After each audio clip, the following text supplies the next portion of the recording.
Ito ay ang ripple lip fish na tinatawag ding noble of the sea. Sa ibang tao ay hindi ito pinapansin, pero dito sa mga taga-Japan ay kailangan nila ito lalo na sa mga kumakain ng sashimi.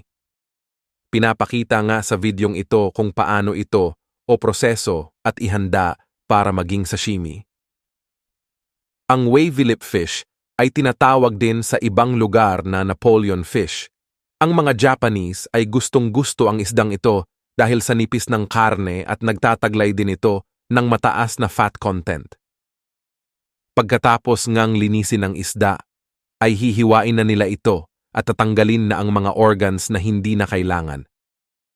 At dahil sa kokonti na lang, ang gantong uring isda ay endangered species na ding maituturing sila.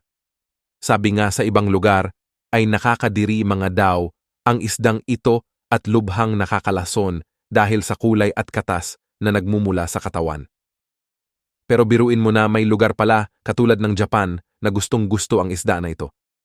Kahit gaano kadiri tingnan ng isdang ito, ay para sa mga taga-Japan, ay napakasarap at malinamnam ito. Lalo na sa mga taong kumakain ng sashimi. Ang nakukuhang laman nila dito pagkatapos linisin ay nasa kulang-kulang 10 kilo na purong karneng isda, at ang presyo o halaga nito ay sobrang mahal dahil sa kakaibang lasa at sarap ng isdang ito. Kaya naman kahit gaano pa ito kamahal ang presyo, ay binibili pa rin ito. Dahil sulit na sulit ang perang.